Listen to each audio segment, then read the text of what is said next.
Hello, friends. Welcome back to another episode of A Place for Humans podcast. Today is with my friend Blue. You may know her as Blue of Earth. And we talk about all kinds of stuff. Even though the podcast just happened, I literally can't think of anything we talked about. You know, the usual.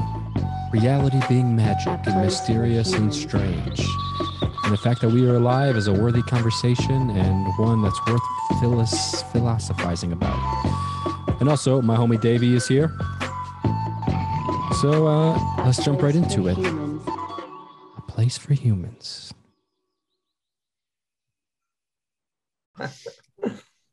Yeah. Wait, so Dakota, you don't ever cut this part out, do you? You don't like trim it. You always like Yeah, this is before the podcast. This is it now. We're now in it. This is it. Here we are. There was just like no warm up. It was like, that's what it. All right, you're on the track. Now you're gonna run. Did you see that? Laps. Did you guys see that crazy robot? The Tesla robot, the Elon Musk robot that's shaped like a human? Yes. Yeah. Yes. That's insane. Right after watching Ex Machina, the movie, got to watch it. Which movie? Ex Machina. What's it about? It's about robots? I mean, it's about this guy, this like a multi-billionaire guy lives in the middle of nowhere and he builds these insane AI robots, but he makes them like really hot women. Oh. And they're like hyper realistic. It's like Westworld. And yes. Yeah, I mean, he's doing the thing. He's like, you know, he doesn't have the girlfriends, but he does have a bunch of girlfriends. Did you imagine that's what Elon Musk is doing? He's just making like a bunch of hot robots. Yeah. Come to my party. You're like thinking you're just at a normal party. He's like, and by the way, everyone's AI but you here. Plot twist. A little trailer, right? Did you see that he sold everything and he lives in a little trailer? Elon did. Yeah, like one of the little tiny houses. Okay, when you sell everything and you're a billionaire, I mean, you still have everything. Yeah. He's like, because I'm gonna rebuy it all times 10 tomorrow. I just imagine he has like a hole in the floor. It's just like a dungeon of AI hot babes. Yeah, that's all. That's an AI hot babe dance party. They'll come out. That's such a human thing, right? To make them look like us. Like alien or AI could be so much more advanced, not in the shape of a human, but we're like, no, we need them hot. We need those lips looking perfect. Did you ever see somewhere in Japan or a country like that where they, maybe the Philippines, where they have brothels full of dolls? Terrifying. That's called a nightmare. Wait, they have what full of dolls? A brothel. So it's like a place where the really hyper realistic ones, and you basically like, and they have sort of massive rubber. Yep, and you bend it in any sort of way that you want it to be, any position you want. The AI company and that's how you, like you said, we get Westworld. That's literally how you get Westworld. Oh, is there any point where you feel like, you know, you're fucking a rubber doll and you're like, yeah. Hey, wait a second. How did I get here? You're like, wait a tick. There's just no connection. You're like, no, it's like, do you love me? Yeah. She's like, yeah, but and also staring it in the eyes, it's glitching out.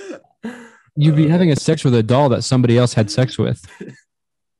I mean, what's the difference in humans? Come on. I mean, I feel like a doll. I feel like a doll is just got like so humans have like self-regulating cleaning bodies.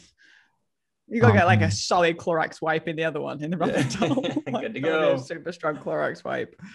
How long do you think before that's like a reality that we are using? I mean, I know we use robots for a lot of stuff, but before we are using proper robots like this Elon Musk one. I'm gonna give it another 15 years. 15. I was like, you know, it's a decade to 15 years. And what's crazy is that like, that's what humans have been planning for so long. Like, look at all the movies. Like, it's what they've been earning for. They're like, oh, I just want to, you know, soon. I bet in 20 years, you'll be able to marry one and it'll have real personality. And you could really, you know, they'll be protesting for AI rights. Yeah, exactly. There's a video game called Detroit Becoming Human where we're from Detroit. So it's one of the biggest video games out right now, and it's called Detroit Becoming Human, and that's the whole thing. Is people are like spitting on robots, kicking them, and then your AI starts like actually painting. It's not just like it's like making its own painting and stuff like that. It's like when that happens, and that's when will you be able to tell the difference? Well, yeah, but will they feel like, do they fall in love? Do they feel empathy? Like, oh, you know, that person's suffering, like, and start crying, or like, you know, there is a significant difference. No, maybe not though. It's nothing. Right. I mean, I get Think about like fast forward we to can't play God. But imagine 1,000 years from now. Think about all the flaws we have with creating technology. Imagine we make this super being, AI, and it wakes up and it's a super intelligence, and it can upgrade itself more efficiently than we can upgrade it because it's like a mathematical genius. Think about that thing living for 1,000 years. You don't think it'll have some sense of identity or some sense of like understanding of pain? At this point, you know, I wake up and there's like if we took like a snippet into the future, it can go one of two ways. Literally, we can look into the future in 20 years and the earth is just barren and it's way, and we have like humans and AIs interacting and falling in love and creating hybrid babies. Yeah, that's cool. Cyborgs, right? You know, so that's where they really think things are going to go. As much as people want to make an AI, they think like what we're going to do is merge with the machine. But then there's this other theory is that you're going to get the choice, right? You're either going to get the choice to keep continuing to chase enlightenment through human form and maybe possibly transcend beyond human form in your own right, or you're going to merge with the AI. What would you guys do? Which one would you pick if the choice hit you right now? I'm gonna have to go for the OG roots of just like human is already pretty phenomenal. Being human is already pretty phenomenal, but I have a feeling that Dakota is gonna make some hybrid babies. Well, it's like, can I have both? Okay, do you remember the last ceremony that we had together? Which is something that's interesting about this conversation for me is that Davey was one of the first people to introduce me to the idea that you could take mushrooms or something like that, and it not just be like where we grew up, you take mushrooms at like a party or something like that, or you just do it at like a campfire. Weird. It's not a shamanic experience. And he was one of the first people to introduce it to me. And I met Blue deep in that experience. So this is like a full circle sort of conversation. Yeah. So if you hear that, YouTube, I'm a legend. Yeah, you're a legend. Wait, what was that? I said I'm a legend because I was one of the first people to tell him. Let me tell you why I'm a legend. Yeah, this is exactly why. No, just because like a lot of people, like you said, where we're from, it was a party drug. And like for me, when I did mushrooms, it was anything but a party drug. And I immediately knew like, oh, this is work. This is hard. This isn't fun for me. But it drew me more. Yeah, the other day on the Lionsgate, Dakota, you've met Reggie. We went and like rented an Airbnb and we tucked ourselves up into the hills of Topanga, and we like really opened a ceremonial space and like very intentionally called in the directions. Like we were setting ourselves up as if it was an ayahuasca ceremony. Like we were in prayer pretty much the whole day. And then what transpired and like the quantum shift that happened within a ceremonial space, as opposed to just being like, oh, let's just eat some mushrooms and go in. And it's all about the frequency that it's at and then how you're in relationship with the mushrooms. So we just underestimate the vast intelligence of them. Like, let's have a conversation with them. Let's set some intentions. Let's introduce ourselves. Let's recognize we're working with, they're kind of like aliens, you know, they're like absolutely. They're the elders. Yeah. Yeah. The true alien. The reason I brought the mushroom up was because the last ceremony that Blue and I had together was an ayahuasca ceremony, and I talked about it. We talked about it in the last podcast that me and you did together, Davey. Was that Yeah. I took mushrooms during an ayahuasca ceremony, and one of the realizations that the mushrooms told me was that this is the end of humanity. That we are in like in a transitional period to where we are going to merge with machines. Like there is nothing. It actually showed a big portal. Have you seen the movie Soul, where the little souls are jumping into a portal, heaven down into earth? The animation. Yeah. So it was showing me this sort of vision of humans, like humans on a diving board, diving into a portal of technology, like this technological portal. And it was basically saying that we are like in this transitional period where we are going to sort of reach enlightenment through technology. We're going to be completely tapped in to the machine, and through that be able to invoke infinite states of awareness and be all connected, which is what we're doing now. We are all connecting to the internet. This is like the baby stages of all of us plugging in, and we're just like ants, sort of just like brainlessly building our ant farm. We are doing this with technology and with the internet. We're just brainlessly feeding it data, feeding it information, so that eventually in 1,000 years it has all the collective knowledge of humanity. It has all of like everything that we've ever done, and it will have all the mathematical probabilities and everything to determine what it would feel like to feel pain or all the different emotions that we feel like. So I feel like and the only way to leave this planet, which is like I feel like what we're working towards, we're in Blue, you're leaving the planet. We can talk about that eventually in the podcast, but I feel like our species is naturally working towards leaving the planet. And I don't know if you can travel through space biologically. I think it might be too rough on our bodies. So we have to become a sort of technological creature to travel through space. I like it. So this just sounds like a very casual downloads that you're getting from the mushrooms. Yeah. I actually remember at one point during the same run working with two different plants. I was working with ayahuasca, you're working with mushrooms. And I'm like very deeply in the ayahuasca space. And for me, singing always brings me like back into my center. So I leave the space and I like sing and I'm like, da, da, da, and I hear like Dakota like walks past me and he's got his like cell phone and he goes into one of the bathrooms and I can hear him like, the mushrooms are talking to me. We're all merging. We're merging with AI. Going in. And he's like, giving it. And I'm just like, singing, I reclaim my body. And he's like, so now the humans are merging and this is the end of humanity as we know it. You can actually hear you singing in the background of that recording. Yeah. I was about to say, that's awesome if you still have that recording. Yeah, I do have it. It's so he has funny. a recording and you can hear me singing in the background while he's like downloading Christ consciousness into his cellular device, how humans this is the end of humanity as we know it. Meanwhile, you're reconnecting with your soul. He's like, we gotta leave. We gotta get out of here.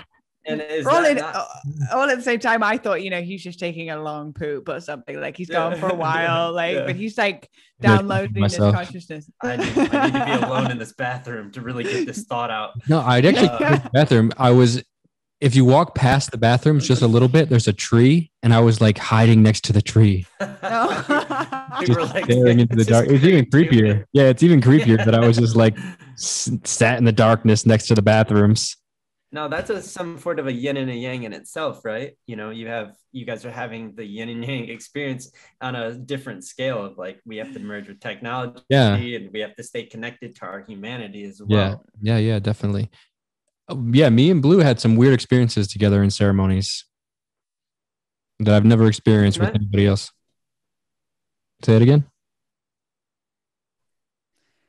Yeah, we met he asked if that we met. I remember actually first meeting you on the bus when we were getting like arrived at the retreat. And has he just disappeared? The story if you're not here. I thought it was a short joke. I thought you were like, and then he disappeared. I couldn't see him. I was like, Yeah, I know. I was telling the story, Dakota, of how I first met you. Sorry, I was just fixing the Wi-Fi because it keeps cutting out for me on my end. So I was just like trying to change the modem thing, like the antenna, so it was facing upward. I'm like, yeah, Dakota, and I walked onto the bus, and then you just like disappeared from the screen. Yeah. I'm like, I can't listen to this shit. And I didn't notice that you disappeared yet, so I was like, I thought she meant like you dipped into the crowd and she couldn't find you. I was like, damn. Duende. Yeah. No, Dakota has this really interesting persona that I noticed throughout like the period of time that I hung out with him, specifically working at our kind of like what I felt like his intention was for his outward expression was mysterious alien. Like from the outside, you don't really know what's going on with this dude. It doesn't say much. Like, and he's always looks like he's processing something. Yeah. Like he's always got something going on inside that's just like he's like reading people and he's reading energies and he, like he'll go over and like drinking pineapple juice conversations, but his it slowly sips on pineapple juice and like he's mysterious alien vibes. But I was like, he's cool. I like this dude. He's different, and I like different. Yeah, definitely. I just love like the whole aspect of you guys meeting at a retreat, and like when all like the unique people start like colliding and anything like that. It's just such a fun experience to see. So different, but also like that's what makes that like whole like ceremonial experience like so beautiful to me. Like you leave and you're like so much more connected with people that you maybe you didn't even know you were going to be, and it's just like you find your little tribe. And the piece is like, do you stay connected, right? Because you can be like, hey, you're epic, and then blessings, have a great life, or being like, hey, you want to keep weaving and like crossing paths, collaborating and building magical stuff. And ultimately for me, that's like the integration of everything that was shown in the ceremony, because we were shown that we were homies, right? Yeah, for sure, without question. Can you talk about that you're potentially going to go to space? Yeah, I mean, okay. You don't have to give too many details away if you're not allowed to. Basically, there's a space program. There's a space company that is just like it's essentially going to be launching by like the end of 2022. And how Jeff Bezos went to space through what was it? What's the company? Blue Origins, I believe. Blue. Yeah, and it was like, I don't know, crazy expensive for a very short period of time. Yeah. Well, this new space company essentially is $50,000 for a seat, but you spend 12 hours outside the Earth's stratosphere. So it's like a full 12-hour experience. And a friend of mine actually just invested in this company. And I was hanging out with him the other day and he was like, hey, Blue, you want to go to space? And I was like, and this person is like definitely not somebody that I would be surprised if this would come out of his mouth. Like he's the sort of person that like is always doing the next revolutionary thing, but it wasn't like a joke kind of thing, hey, you want to take a bag of mushrooms and go to space? But it was like, no, you actually want to go to space. And I thought that was just a really like, okay, wow, this conversation is being catered in my experience right now. This is like such a mind fuck. And also I have no expectations or attachments to it, but the fact that that conversation is even being had is just like, wow, okay. It's like, it's quite challenging conversation for me actually, because it's like people are going to outer space, but yet like we don't know how to share on the planet. Like we don't know how to take care of each other. We don't know how to instantly. Yeah. Like the amount of money that it costs to like leave this planet, but for just 12 hours for 12 hours. But you what can about look at it like that's long, but man, 12 hours for $50,000 is not that long. You know what I mean? People who are listening to this are gonna be like, not that much. Well, compared to like Jeff Bezos going out for like, how much did he spend? Like $250,000? No, how much was it for him? Send you up in a penis rocket. Yeah. Oh my god, like Dr. Evil's penis. I know, it looks like that crazy. Oh my God, winner, anyone want to buy a winner? Do you daydream about that? Have you like processed the fact that that's possible? Like, because I have. After you told me that, I was like, I'm going to save up that money. And if it becomes possible for me to do it, I'm going to do it for sure. Because did you see the deck? I read the whole deck. I read all of it. You read the whole deck? Yeah. Nice. Yeah, it's incredible. I feel like, imagine being one of the first people in space. Well, yeah, I mean, regardless, no matter what, you're one of the first. Yeah, I mean, even if you're the top 10,000 people. 20, oh yeah, exactly. And you can also be first podcast in space. Yeah, first we could do so many firsts. Well, we've got it on mushrooms in space. On Joe Rogan. I think Joe Rogan's trying to get that spot to be the first. Yeah, I'll let him. I'll let those guys. Those guys deserve that. You know, pioneers. Yeah. Joe Rogan deserves to have the first podcast in space. Definitely. Fair enough. Or just give it to an underdog and let them come up a little bit, you know. Yeah, or that. But we can do like, the first people to do mushrooms, first people to do acid in space. Or first people to do acid and on a podcast in space, like a podcast on acid in space. Right before you do it, Joe Rogan's like, "Nope, damn it!" I got you with a kettlebell in hand. It's fine. I'll take second person. Honestly, and like you said, if top 10,000 is being one of the first, then top 20 is for sure being one of the first. No matter for sure. Yeah, I mean, until it's affordable for everybody, then that's what it will be. When you're not the first. When you guys go, are you gonna film outside the window and be like, "Told you the Earth wasn't flat"? Like, yeah, of course. Yeah, just a casual Instagram story, like, of course. Hey guys, I got to space. How upset would you be if you go up and it's not really that high?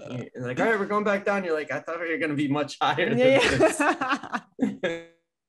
Like a letdown. Wah. Wait, you got a sound effect for that? Let me see. Yeah, you got your. You're not. Wait. Yeah, there you go. That's the whole sound, and everyone's tripping balls up there. Like, this is not the ceremony I wanted to be having, man. Just freaking out. All feeling disconnected from the earth. You're like, yeah. No, that is insane. Like, doesn't that make your life sound almost like a sci-fi movie, Blue? The fact that somebody's asking you that and you're like, what am I truly going to be going to space? Like, I mean, I kind of in that moment, I got just like presented him with a really just awkward laugh, which was really long. I was like, slap him on the back. And it just never ended really, and that's really where I'm at to this point. Still thinking about it. You don't know what you don't know. It's like one thing to say like, yeah, I'll go to space, and another thing actually being strapped up in a chair and be like 10, 9, 8, like the way this is happening. Yeah. What the fuck? You start floating. Oh shit, we're in space.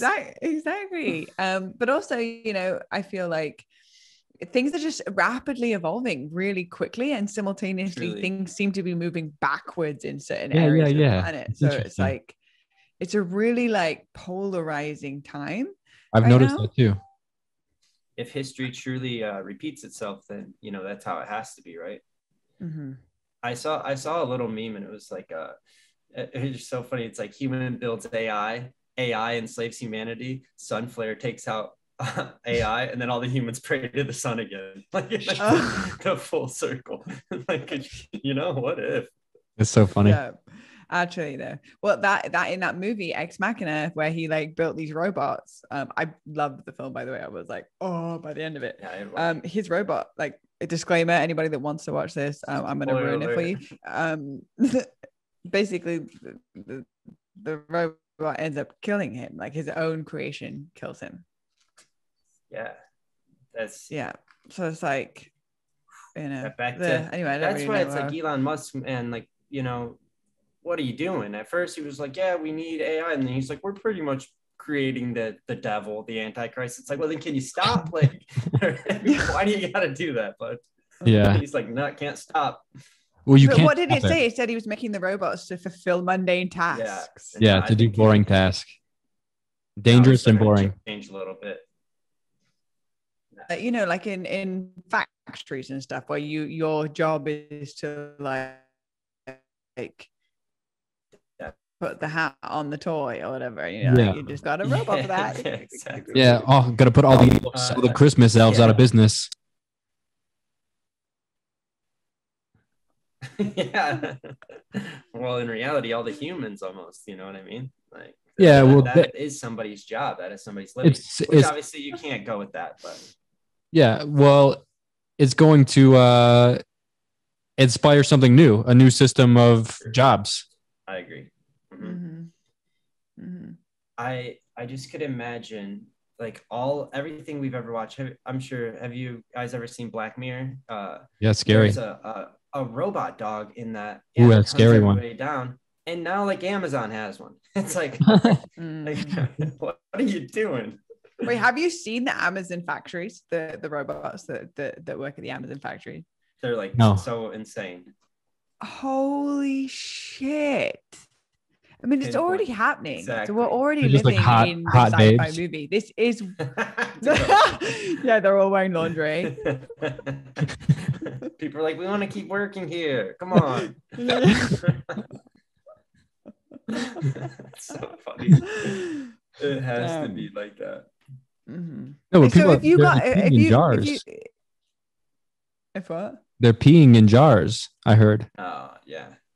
The actual workers in Amazon. Yeah, no, not the robots. Yeah. Oh, I was like, just oil. The robots are peeing in jars. Like, wow, I didn't know about these robots. I told you they have feelings. Yeah. It's like, why'd you make them have to pee? Gotta be real. Gotta be real. If you guys got a it's almost like a Hogwarts acceptance letter, but instead of it being a Hogwarts acceptance letter, it's a gold letter that said, "Dear Davey, dear Dakota, we would like to take you to outer space next month." See you guys. I'm out. Are you going? Yeah, absolutely. I'm out. I'm out. Earth was fun. Yeah. See you, losers. You were like, that was like, you didn't even have a split second of contemplation. Like, at least Dakota let me finish the question. Yeah, absolutely. We would though, both of us. I already know sure. Dakota's been talking about it since the day he found out it's a possibility. He's Yeah, like, wait, he told me. 50K? 50K, we can do this. I mean, in a few years, you could save up $50,000 if you really tried. Oh yeah, for Easy, sure. yeah. And then in a few years, it might only be 20. But what they're doing with this company is they're saying like $50,000 compared to all of the other space companies. Definitely. Like exceptionally way more affordable than, $1 million for 12 minutes, for example. Like it's way more affordable for actually people to be able to do this more on a reg. And yes, it's not going to touch everybody, but $50,000 for 12 hours is revolutionary in the whole arena of going to space right now. For what's happening to like $50,000 to go into space, I mean, people have always dreamt to go to space, so that's right. Like Dakota said, that's someone starts saving right away. And who knows, in a few years, it really is in the direction of it's 50K now, but it's 20K in a few years, 10K, then we're taking $1,000 flights, maybe not 1,000, but I envision it with cafes floating in the sky, and you'll be flying up into these space stations where you get out and you have dinner. The moon is you can see the moon looks bigger, and you're looking down at Earth, and you're just drinking coffee, and you're just hanging out. That's beautiful. That's how I see it. I mean, really, you think about in 50 years, I feel like that's gonna exist. Damn. Yeah. Well, like 20 years ago, I thought that we would be floating right now, or we would be have these air cars and actually look at the state of the planet. Well, I'm like, we're not evolving as fast as I thought we were going to be 20 years ago. Sure. They say on the grand scheme of things aren't, but individually it is. I would even say people like us, to how people thought 10 years ago, now compared to how people think now, and like, yeah, like the earth is getting destroyed, but also like these great accomplishments and achievements are happening as well. So it's, you know, it's like on a big scale kind of looks bad. On a small scale, there's like diamonds coming out of it, you know. Yeah, it's extremely polarizing. It's really interesting to witness it, and every day it's something new. I just think if someone asked me, do I want to go to space, I would probably have trouble like sleeping for a few weeks. I'd be like, man, I'm really doing this. I said yes. Would you go to space even if on the golden letter that's sent to your house, in the fine print at the bottom, it said you might not come back? Well, that's like a plane ride, right? Like, I'm only going to space early on if the millionaire is coming with me. Like, as long as their life is in risk with me, we're good. But if they're like, hey, you want me to send you up alone on my rocket? Right. I'm not going up there by myself. Or it's just a bunch of poor people with me. Come on, like myself. Yeah, you come with me, I'm going. Yeah, he's like, you're gonna be our test experiment, rubbing his hands. Elon. Yeah, I don't know. It's, you know, some of the I forgot who it was, but they said they didn't see any stars in space. Someone was like, can you talk about the stars? And they're like, oh, I didn't see any. That's interesting. The what? They said like someone was interviewing an astronaut, and they were like, can you tell us about how beautiful the stars were? And he said he didn't see. He was like, there was no stars up there. It's terrifying to hear. But but maybe it's stars, so just massive rocks hurling through space. No, they're gas. Giant gas. To our sun. Yeah, they'd be just like our sun. Damn. He's like, man, I went to the dark side of the moon on accident. But that's interesting. You would think you would just be seeing tons of light, just like you do from here. You just see all the pinholes. The pinholes. What if it's just black? It's infinite blackness. They're like, we're lost once you're up there. Oh fuck! Can we just like for a second of what it actually means to be human? Like, we all worry about like paying this bill, or does this person like me, or I might, and these like minuscule things. But when we actually zoom out, we're all like hurling through space on a massive rock held into orbit by a huge ball of fire while rotating on an axis. Like if we don't believe in magic, then we haven't zoomed out far enough and got out of this like little ants just like all just running from A to B with anxiety. Like, zoom out. Look, we're fucking miracle. Yeah. To be alive is a miracle. Yeah. I wonder what happens if you keep zooming out though. Like, okay, you zoom out, you see the planets and stuff like that, but what if you go like a couple more steps? What is outside of the outside? Human beings, we can't really understand an ending or like we have a like beginning and end, but like forever they say the universe goes, like, and we just can't grasp that, One time on I'm sorry, go ahead. I was just gonna say, you can't go like, when you look at like your cells under a microscope, you can't go deep enough into the cell either. It just keeps going. Right. So it keeps going inwards and it keeps going outwards, and that's the infinite nature of what it means to be alive. Is that there is no end, and even when our soul passes from this body, it moves on, because our soul, our energy, can never be created nor destroyed, only changed in form. So it's like it doesn't. There is no beginning and there is no end, and that's the mind fuck of all of it. This is a one giant mind fuck to be human. One time, like I took mushrooms when I was probably too young, didn't know what I was doing.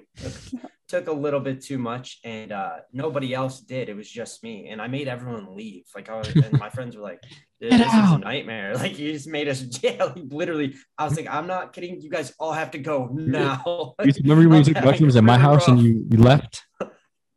See, mushrooms like always put me through a nightmare. I guess that's why I like it. That's why I do them alone normally, because I'm like, this is gonna get weird. No one needs to see what. No one needs. To see I just have myself to hold me accountable. No one else could. But I started having like astral projection, and of course it was just in my mind. It's like imagining it, and I like zooming out of the earth and like going past stars and kept going, and then I got to this thing that looked like meat and hay. wrapped around the universe, and it was just like breathing, like doom, doom, doom. And then there was like a machine aspect around it. And when I got out there, my brain was like, if we go any further, you're not coming back from this, and I can't help you. And I was like, or the mushroom said that rather than, my brain. And I was like, okay, well, can we go back? And it was like having trouble. And this machine was starting to crank wrong. And it was like, and from somebody viewing it, it was messing it up. And, this was all going in my head. And this really, really messed me up early on in my mushroom journey. That's why I really started seeking out like spirituality and like reading into Terrence McKenna and stuff. I was like, whatever that was terrifying. But yeah, I mean, there's, maybe you'll zoom out far enough and see that. That's the importance of having a lineage or having some sort of map to those experiences. Because like in the States, we have no map to it. We take it and we're like, let's go to a festival, let's go hang out or whatever, let's get high and to look at the colors. But all these shamanic cultures have like this deep map of how to navigate the experience, how to invoke certain things, how to heal yourself, how to talk to the dead or whatever. My grandma told me all about this. No big deal. What I mean? Not to bring up the last podcast, but Dakota told me a story and I haven't stopped thinking about it. You go, I mean, does she know about that? Which story? One?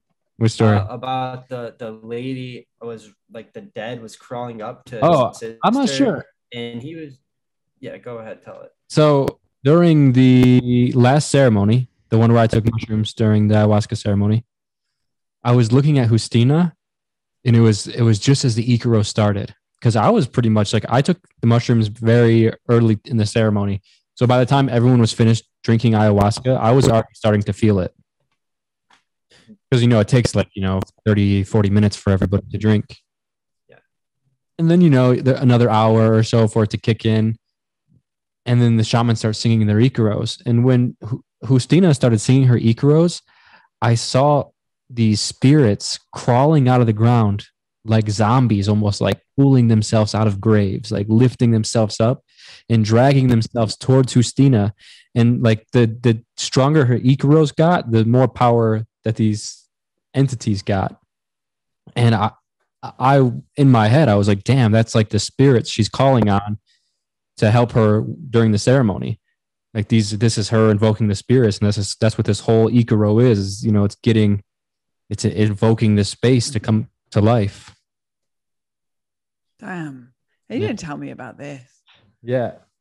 And he was upset with himself, and I could truly see it in his face. Like I could feel it when he was like, for a moment, I was like, is this real or am I just tripping? And that is the craziest. Did you ever have that, Blue? Or are you like, I'm making this up in my head, or is this really happening? Or have you? Oh, I mean, I pretty much perpetually my whole life on medicine and not on medicine. I'm like, am I making this up? Is this real? Like there's a very fine line between like, well, come back to reality. I'm like, who's reality? There's like 8 billion people on the planet. There's 8 billion different realities happening simultaneously. Whose reality we're talking about? Wow. And so, but specifically with psychedelics, there was an experience in that ceremony. I think it was that one or the one before. Where Justina was like singing the Icaros, right? And she's and then like sit up, and right above her head there's this blue, it looks like a fairy, like like this, just through the sky. And it wasn't like a glow bug, it was like a real life kind of like orb, fairy blue light. And I was watching it and I was like, really trying to like, am I just tripping so hard? But it's so real. And I could see, and I wasn't seeing anything else, but I was just, everyone was sitting in the room, could see the candlelight, and I could see this while she was singing the Icaros, it would dance above her head. And then all of a sudden, sitting there, and it came right in front of my face, and then disappeared again. And in that moment, I made a complete peace that I might have officially lost my mind, because it was so beautiful that I was at peace with that. I was like, you know what? This is real for me. If none of y'all can see this, then sorry about it. But this is my experience, and it's fucking magical. And I mean, since then, for me, like, without a shadow of doubt, magic is real. What it means to be human, we're tapping into like 5% of it. And the shamans, and specifically Justina, and what they are cultivating with the Icaros, and what they're really doing in the shamanic realm is so far beyond what our logical mind can even comprehend or grasp. But I'll just let that be real in my system. And even if no one else saw it, I'm at complete peace with that.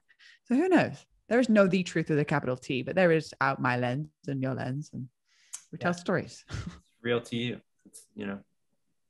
Well, I definitely questioned it. I question it all the time still. I'm just like, are those experiences real? And I feel like the fact that there is this thousands and thousands of years of reporting of people saying the same shit, it makes me feel like this is a dimension that we just don't see in our normal state of awareness. Like a dream, we don't recognize the dream world in our normal state of awareness, but through different methods, we can invoke these different states of consciousness. And that's obviously what these plants are doing. And people have been going to these inner worlds forever. But I remember like looking at this experience, all these spirits pulling themselves towards Justina, and just being like, I can't believe I ever doubted her. Like, I can't believe I ever doubted like any of this shamanic stuff, because like it's so undeniable right now in this moment that it's almost offensive that I doubted that this like shamanic world was not real. Yeah.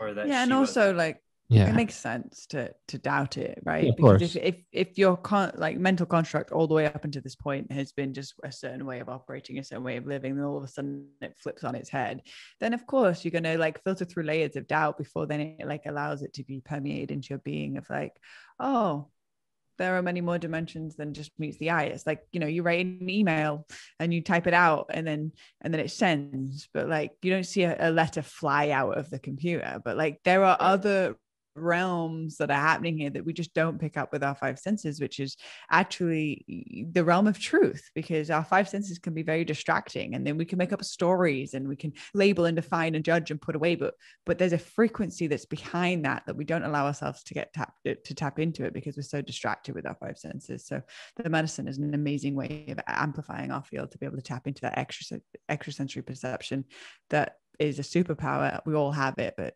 most are not tapping into.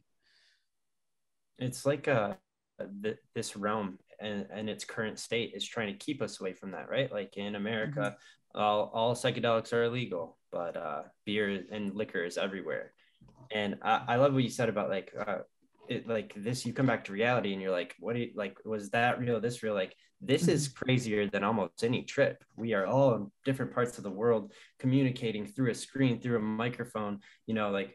Humans, real life is insane. Like, we're just used to it, but it's trippy as can be, right? Like, yeah, like when a friend gets pregnant, I'm like, you have a human inside of your body. Like, what the fuck is happening? How is this so normal? Like, you have a Stargate Enterprise in between your legs, and it's a portal from one dimension to the next. Yeah, and you literally have a human inside of you. Like, what? Pussy portal. I mean, like, the Yoniverse. It's a whole universe in itself. Come on, every single person on this planet came out of a woman, out of another human being. Like that, it's like straight out of a movie Alien and versus Predator. You know, it's like what? Yeah, you know, I was just thinking about this. Actually, I was walking through Mexico City, and I forgot who I was with. My friend Danny, I think, and she was like, "I want to cut a piece of this arm off this tree." And replant it, because apparently you can cut a piece. I don't know if all trees are like that, but you can cut a piece of this tree off and plant its arm that you cut off into the ground, and it'll regrow another tree. Grafting, I believe. And I'm just like, what the hell? How is it that you can take a tree's arm and it grows another tree? Yeah. Like if you look at that and then you keep tracing this back, essentially that's what the universe is doing. It's just like fractal universe, just fractaling itself from this very beginning, or if there whatever from if you want to believe the Big Bang like blew the first action into existence, and it's just been like those little dolls, those little Russian dolls that like go inside of each other. Exactly. It's just been like popping out of itself.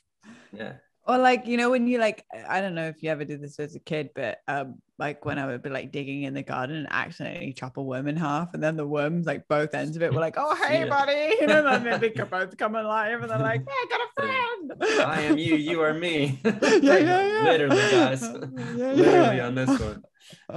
It's, you know, the last time I ever got drunk, like, so I got wasted, and this is just a random story because you brought up being pregnant, but I got wasted, and I came home and I had a bag of mushrooms and I was eating them, which I was breaking every rule I have. I didn't prep for it, didn't know I was going to do it, didn't weigh the dose. I didn't put any like thought into what was going on, right?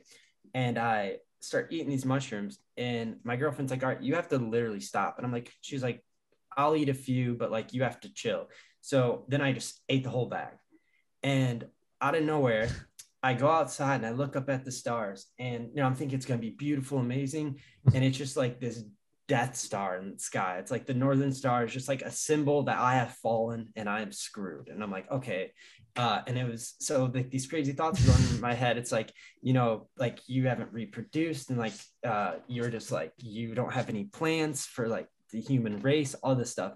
So out of nowhere, I go in a trance and I start saying, let's make a baby. Let's make a baby. Let's make a baby. And I mean, this goes on for like 15 minutes where my girlfriend's like about to start crying. She's like, please just stop saying it. And I won't. I'm like, it's like something had a hold of me. And like, I'm just seeing like, I'm like, come on, a baby with you, you're possessed. Let's make a baby. So then, you know, I wake up and I'm like, you know, when you normally sleep it off, you're like, oh, thank God I'm back to normal. I woke up and I was like, shit, like I'm still here. I'm not saying let's make a baby no more, but the star, the sun, everything's still demonic. I'm still in this hell. And so I'm like trying to act normal, trying to act cool. And, you know, time goes by and me and my girlfriend have sex. And that time is when she got pregnant. And I just think it's the crazy thing because like we've never not tried or tried before. And like, so I always say like the mushroom is like the other dad of my child. Yeah. Well, you know, they say one of the reasons they like in the mushroom Jesus theory that Jesus is a virgin, comes from a virgin, is because the mushrooms back in the day, there was no seed or anything. These things just popped out of the ground from nothing, apparently, because you can't really see spores. So that's where the inspiration of the virgin birth comes from that's what they say, or John Marco Allegro says in his book about Jesus being a mushroom. Yeah, religion and Christianity. It would rain, and then they would say it was God's semen hit the earth and would bring up that mushroom. Like a sprinkling system. Yeah. God's semen. God's basically, like, if you think about it, rain is kind of semen if you think about it. Wait, so hold on. If we break this down, you got incredibly drunk. You ate a fuck ton of God's semen, and then you created a baby. You got a girlfriend pregnant. And like, fucked up and made a baby. Yeah, I haven't drank since either. So at first I was like, nothing good is ever going to come from this, and in reality, like my whole life changed, and everything that came from it. But yeah, so like I was like, man, like how dare I ever doubt you, mushroom? Daddy mushroom, my bad. Yeah, it's an entity. It really is, and it's scary sometimes. Yeah, you know, I know a lot of people say it's a demonic entity, and I kind of like, I don't think it's demonic in the sense of like the Catholic or Christian idea of like a demon trying to pull you away from what's good to steal your soul or something. But I feel like it has this quality to where it wants maybe not to be worshipped, but it's just like it's like a trickster. Like it's got some tricky quality to it. Do you feel like that, Blue? Well, I just want to reflect back on what you also saw in the ceremony when you were on the mushrooms, and how it turned the mushroom was like talking to you and was like, I'm going to eat you and everyone you've ever loved. And like, did he? Yeah.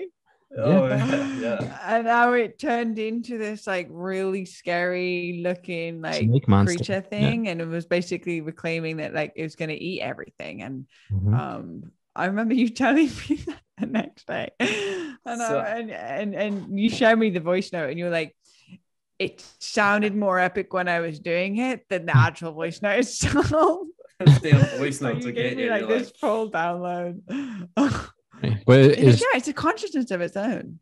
well, yes. Highly intelligent. and it's true. It's the fungi is going to eat everything. So if you weigh everything in the world, if you weigh every human being, every living species, every ant, every whale, psilocybin, mycelium, I'm sorry, outweighs everything. So like mushrooms, psilocybin, or mycelium, if you put everything on a scale on this planet, outweighs everything. Outweighs all the blue whales together, outweighs all the humans together. I just think that's so crazy. Like, Yeah, it's mycelium. The mycelial network, the mushroom network, is the biggest organism on the planet. it can't be killed, not on this earth at least.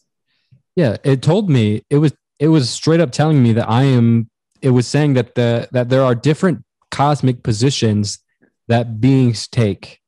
You incarnate into a cosmic position, and the earth itself is an entity, and the earth sort of distributes different positions to creatures on the planet.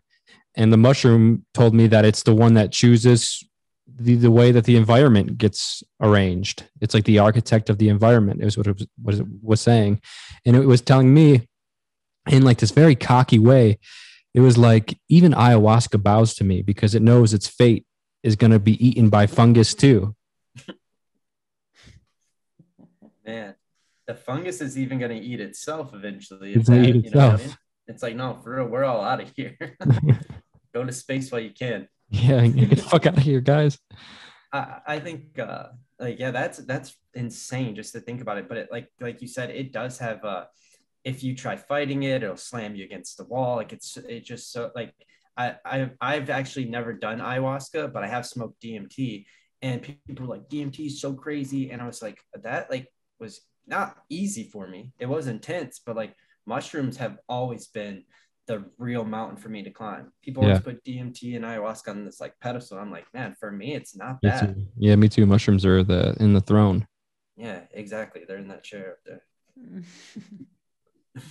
I also really love the ceremonies that are kind of the mushroom ceremonies, because it's a whole new introduction to mushrooms with a maestra, but she's like full on like witch vibe, sitting behind this crazy altar, and she just sits in the dark and she like sings the Icaros to her chanting, and she has these like candles that are burning down on this wooden block, and everyone's like dimly lit, and she's got like these flowers, but they're like kind of dying, and it's like beautifully dying on the altar, and there's like ants and things all crawling around, and it's like eerie, and she's like navigating the spirits in the space while you're on like a large amount of mushrooms, and it's like it's a whole experience so far gone beyond like, hey, let's go to a party, hey, you want some mushrooms?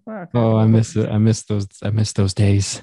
Or even taking a large amount by yourself, right? Like having that shamanic guide there, it just like transcends it so much. Like I could have really used somebody like exactly. It's just an anchor. Yes. And a guide in a bit, right? Yeah. So some of my like biggest breakthroughs is large amount of mushrooms on my own. And just sitting and like, but I set it up very ceremonially, like I'm setting my intention throughout the day. I clean the whole house. I build the altar for the experience. I pull cards. I even put the mushrooms inside of a singing bowl, and I play the singing bowl to align the frequency of the mushrooms with the frequency of the bowl. I sing into them. I chat with them. I introduce myself. I introduce my name. I've got really clear intentions. And then create like almost like a nest, because I feel like the shamanic cycle is death, purification, rebirth, integration. So whenever sitting with the mushrooms, they're going to bring up a part of an identity, a part of a consciousness or a conversation that's happening and looping in the system that's not aligned with actually who we are. And so there's a death process that happens. And I set myself up with like a cocoon where I get a bedding out, and I like wrap myself up in the death process. And I go in and I like go into my death, and then I go through the purification. So it's like cleaning it out, and then a rebirth. So I literally come out of my cocoon in a new frequency, a new vibrational plane that is no longer catering that energetic. So wasn't serving. And then after the purification stage, which is like the embodiment of this new way of being, then it's the integration. And the integration is, okay, outside of the medicine ceremony, outside of sitting with the mushrooms, the biggest ceremony that exists, which is life, how am I changing my everyday tiny mundane habits that is actually going to contribute to this new rebirth that was presented to itself? So ultimately it's like understanding the shamanic cycle that we go through, whether we're on mushrooms or psychedelics or not. There's a death, purification, rebirth, integration for anything to evolve and to change. So once we have context for it, when we're in the death process, it's like it's a little less scarier because we know that actually it's just a death of a certain identity that's not serving. Exactly. Absolutely. Yeah, that's beautiful. Like you're really taking the whole aspect of like going into a cocoon, coming out a butterfly, like I think that's really important. Yeah, but watch me fly away. And I did that like on the Lionsgate portal. There was like this part of me that, I mean, I did a podcast with somebody that basically said our relationship with our body is directly linked with our birth story. So for example, if we were born into this world and our mother was on like a large amount of pain meds and was like completely disassociated with the birth process, or it was a C-section, or it was like blinding lights, our relationship as an adult to our body is directly linked with where we were at during our birth. And I had this whole breakthrough realizing, my mother had broken her spine and she was on epidurals and she wasn't in her body, and I was a C-section, and I've had such a disconnect to my body. So I brought this to the mushrooms, and I was like, I'm calling in guidance and support to actually be here in the 3D where the real shit happens, and stop trying to be somewhere else in a different timeline. Since that ceremony, I've been at the gym every day. I've been moving my body, and I've not just been doing it because I feel like I have to. I've been doing it because I want to be here, because I love the feeling of when my muscles are growing. I love the feeling of strengthening my core.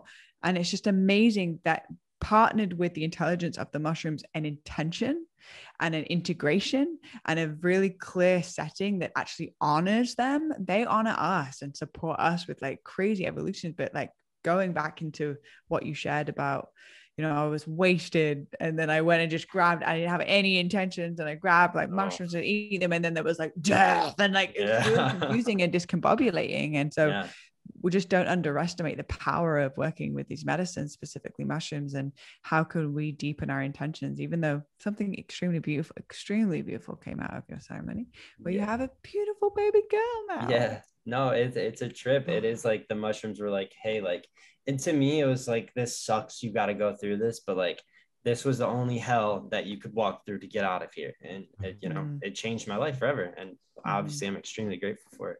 I was also a C-section, and I feel that a lot of times. And for a long time, I didn't believe in like astrology and stuff like that, or like, oh, where you were born. And I'm like, wait, why wouldn't it?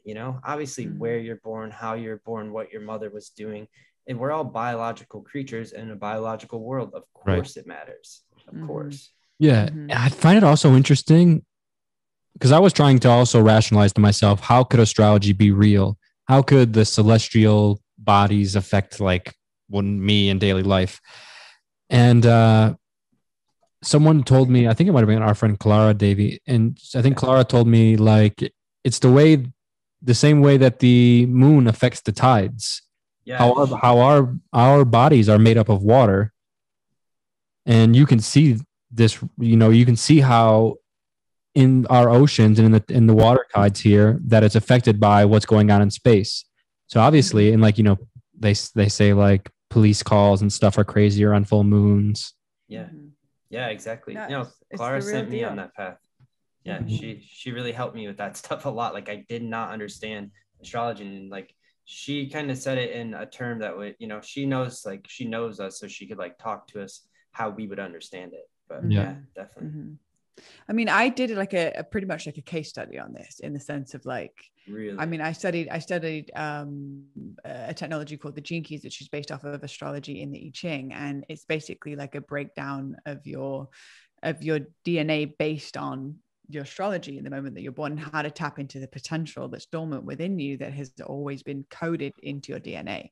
So I basically studied this for about 5 or 6 years, and I done hundreds of readings with people of activating their chart, activating their life's work, and every single one, without without a shadow of a doubt, they were pinpoint accurate to what was going on in that individual's life. And for me, that is the feedback. It's like, is this working? Well, here's your case study. Here's your 4 years of sessions, and realizing like everyone's like, how do you know this about me? I've just met you 10 minutes ago. So it's all written here in your blueprint. It's just like almost like humans come with an instruction manual, but like we get plopped into this reality and it's like best of luck. But that there is like the information is in our DNA, it's in our coding. Why did you know that in the biblical story of the 3 wise men that like utilize the stars to understand like where it is that they're going? You know, there is a blueprint, there is an algorithm, there is a pattern to all of this. And when we can understand the algorithms that work within our own DNA, then we can actually start inner engineering our external reality. And this is where life gets really fun. So as opposed to it kind of brushing it like but to the side, it's almost like a similar energetics of being like, oh, just, you know, like she's not really doing this. Like, what are you doing? And you know, like, how does this even work? But it's actually this has been done for thousands of years and created profound, significant healing shifts and self-awareness.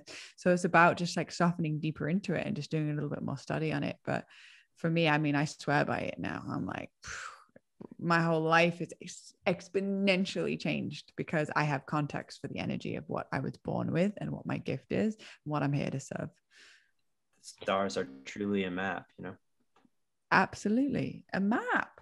I mean, this human existence is like already a little like trippy and weird and a bit fucked up in the best of times. Like it's very discombobulating, but like we've got like a treasure map for the gifts that you've had within you since the moment you were born, right? Yeah. Like here it is. There's a map to this. That's how I was as excited about the gene keys, discovering the gene keys, as I was about psychedelics. Oh. And that's a bold statement. Beautiful. Yeah. I understand that though entirely. I've been thinking about mindset a lot lately, like how important mindset actually is. And like you could say however you want, like your energy and stuff, but like I went over to my friend's house, you know, and he put me through this like intense workout, and whatever it did, it wrecked me. But I was already, when I was driving over there, I was like, you know, having like, oh, I need to start thinking more positive in my daily aspect of life. And when I got there, we went through this intense workout and then smoked a bunch of weed and then got in a sauna. So I'm sure that had a lot to do with it as well. But when all that happened, he has this dog that is like really sketchy. It seems afraid of you. It's a pit bull, so it like stays away. So I'm always afraid it's going to bite me. And I'm like, it's going to smell my cat and bite me, something like that. So this dog hasn't let me pet it in the 4 years that I've known it. When I came out of that sauna and I was like, it's like, I need to like just start like more believing in what I truly believe. And like, obviously a mindset isn't going to like make bad things not happen, but all of the best outcomes will come from this mindset. And as I was having this thought, that dog ran and put its head in my lap. And it was just like my confirmation. I was just like 100%. Dogs, babies, they speak energy. They don't speak English. Dogs, babies, they watermelons speak frequency and every single thought. Yeah. It's awesome, Blue, because you're like one of the, like, you can just tell that you're a very grounded person. So whoever invited you to go to space, I feel like already knows that, and they're like, hey, let me bring my grounded homie with us just to keep us connected in some sense. I mean, I like when they asked me, I was like, me? Yeah, what? And I kept saying, when you guys go to space, and he kept being like, you're coming with us, and I like couldn't interpret that he actually wanted me to go to space. So but yeah, I think it's really important, you know, with grounded elevation. If we're going to be psychonauts and like transversing through the ethers, recognizing that the biggest ceremony that exists is this one right here, and what we're doing with our in-between moments is creating the fabric of our lives and our fabric of our service to the world. So as much as, and I know Dakota talking about psychedelics and all of these things and blasting off and going to the ethers and aliens and all of this stuff. Like if we actually are realizing that what it actually truly means to be human is super, and that this reality is either heaven on, it's either a playground or a prison based off of our internal conversation and internal narrative, and it's just facing off with ourselves, and our ability to love other people is our ability to love all factors of our own diamond, then when we really start to be able to play this game of life as opposed to it playing us. And so we're talking about tools that give us access to a deeper level of self-awareness, but ultimately is how we're weaving in between mundane moments and how we're interacting with others, and what our own conversation with ourselves is literally creating our experience. Just a little monologue there. Really just going to throw that one out beautiful. There. Beautiful. So Blue, if people want to find you, where can they listen to more of your words in your life? I have a podcast too. After meeting Dakota, I got hit in one of the ceremonies. I was like, I'm Blue of Earth on Instagram. So I was Blue Cosmic Eagle, which is my Mayan signature. And now I'm Blue of Earth. And so that's my Instagram handle. Yeah, BLU of Earth. And my podcast is called Deja Blue Podcast. And we talk about all these different topics. And I've been on there also. Huh? I've been on your podcast before. You've been on my podcast, and I was like, how many taboo words can I throw into the title of like what we talked about? And it was not like clickbait. It was literally like satanic rituals. What was the satanic rituals, cannibals, and something like aliens or something like those lines, you know, and it was not at all a fabrication of anything away from what we talked about. And I actually had people reach out to me being like, this dude's a fucking trip. Like he's gone off and done these things and like super fascinated about it. So yeah, Dakota's come on the podcast and I'll have both of you on the podcast at some point again. Yeah, that's really where you can find me, is Deja Blue Podcast and Blue of Earth on Instagram. We need to maybe you can do a cute little edit, Dakota, and it says bling. Yeah. I'll put something in there. Slam that like button. I'm kidding. I was gonna say we need to introduce Blue to Crip Mac. He loves Blue, so yeah, he loves Blue. That's what I'm saying. He'd be like, oh, beautiful. We'll have to talk about that off air sometime, because it's so funny that you said, you know, why would we do that? Oh yeah, about Crip Mac. Did you watch that podcast with the one that me and Davey did with Crip Mac? I'm going to need some subtitles for that podcast because I'm having a really hard time understanding what he's saying. I have a new dictionary in my head from that podcast. I'm like, oh, this is what that means. His own language. Yeah, it's remarkable. I'm like, what? And nah, I can't. But you know, I appreciate his all-in energy. I appreciate that he's a character and a half, and I also appreciate that you choose to have conversations with essentially quote unquote like the weirdos of society, you know, like the ones that are just doing things differently. I fucking love weirdos. Weirdo, by the way, in my terminology, is such a huge compliment. Weird, yeah, in mine too. Same. Because we've always been the weirdos. We've just masked it really well and somehow gotten away with it. But, you know. Well, now it's like, it's okay to be weird a little bit. It's a compliment. You don't want to be called a normie. You're like, ugh. Oh, God. Did you just call me normal? You don't know. I'm about to go to space. Fuck you. I'm going to space. Davey, where can people find you if they want to check out your stuff for you? Just Davey Reed on Instagram. DAVEYREED. And you're gonna start a podcast eventually. You're waiting for your microphone to get in. Dakota's gonna make me start a podcast. But yes, yep, I'm gonna get back on it. Yeah, you just need a microphone, like one of our phallus looking things, and then you'll be good to go. Absolutely.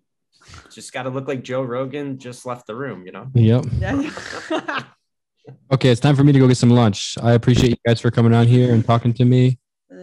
Absolutely, brother. It's always a pleasure, man. We'll do it again next month if you want, Blue. the three of I us would a love thing. that. Maybe we could just like have like A monthly, kind of like a rotation, like Yeah. a monthly just drop in about riffing Definitely. over the most random shit, but it ends up being like really good and juicy and yummy, and then it just keeps trickling every month. And then eventually we'll do one from space, and then we'll be like, and we're here.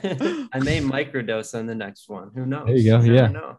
That would be hilarious. We could. Did you could. see the impulsive episode with Mike Tyson who ate 5 grams of Oh mushroom? my on the God. episode? And mwah. Oh, The whole time, just like, they're like, you want a drink of water? He's like, No. Like, dude, this is not good for podcasts, but hey. he said, he said that he was surprised how good Logan did. Yeah, that's one of my goals. Me and Dakota are gonna do a podcast with Mike Tyson. Yeah, mine too. Blue got invited to that Putting fight. it out in the universe right now. Oh, hold on. Just because you're so cool, go into space, go into the biggest fights in the world. Actually, no, I had a choice point. I could either go to the fight or I was going to go spend some time with Sadhguru in an ashram. And I ended up choosing to go to the ashram. And Dakota and I That's were watching the beautiful. fight live while I was sitting in the hallway of the ashram with my phone watching a fight, And I was love like, you guys. That's awesome. That's so funny. That's amazing. and my internet wasn't strong enough. And so it was giving me like real-time updates. Glitches. When is the Jake Paul fight? That's like next week, right? That's coming soon. It's 9 Tyron days. Woodley against Tyron Woodley, an Yeah. ex-UFC Yeah, champion. I Tyron cannot Woodley. wait. We need to yeah, so Jake calls him Tyron. It's so funny. Tyron Woodley. He's like We need- I've I go got ahead. a live thing for that fight. Yes. I got a message from Jake's mum this morning on Instagram. We're like homies, Yeah. me and Pam. I know Shout out to someone Pam. famous now. Nice to meet you, Blue. Cute. I love Pam. She's the cutest. That's awesome. All right, Alrighty, fam. we'll do another podcast for that fight. Absolutely. All Let's right. do it. We'll watch it all together. I like from the outside I come across like I spiritual and but I fucking love fights. Like Oh, I'm like I have there's never this side missed of a me that's like UFC. Kill each other. beating. I'll never miss a UFC. Ever. I remember asking Pam after Logan's fight with KSI, and I was like, I can only imagine as the mother, it's been really difficult for you to watch this. And she was like, I'm so pissed Logan didn't get hit harder. And I was like, whoa, okay. She's like, he only made 100 million. How dare he? No, I'm kidding. That's awesome. Yeah, we'll have That's a the whole spiritual fight cast one day. Yeah.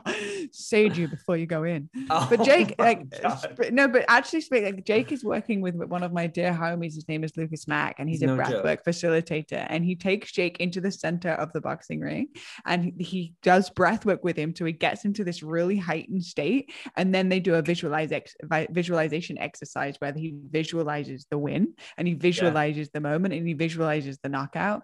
And so Lucas Mack is with him in Puerto Rico right now in training camp, and they're doing these visualizations with breathwork. So he's like tapping into some next level. Yeah, that's cool. A lot of fighters have they get hypnotized before they fight. Yeah, I'm the UFC is a big part of my life. I love it. Any I can't get enough of predictions?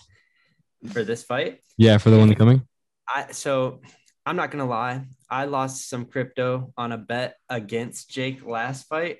So no. I'm gonna go one more time on that Jake's gonna lose, and if he doesn't, I will never bet against him again. But I'm not betting no more.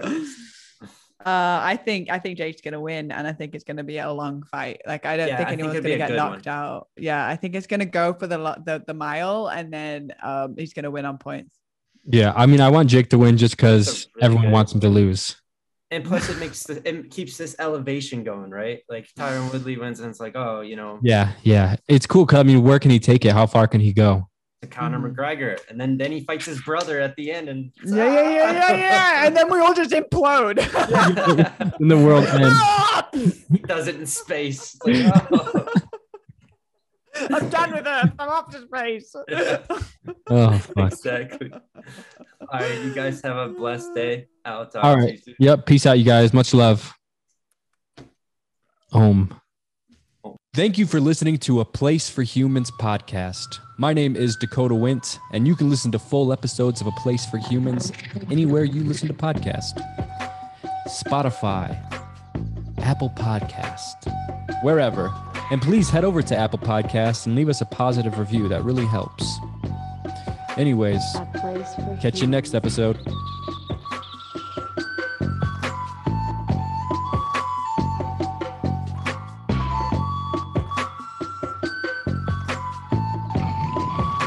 A place for humans.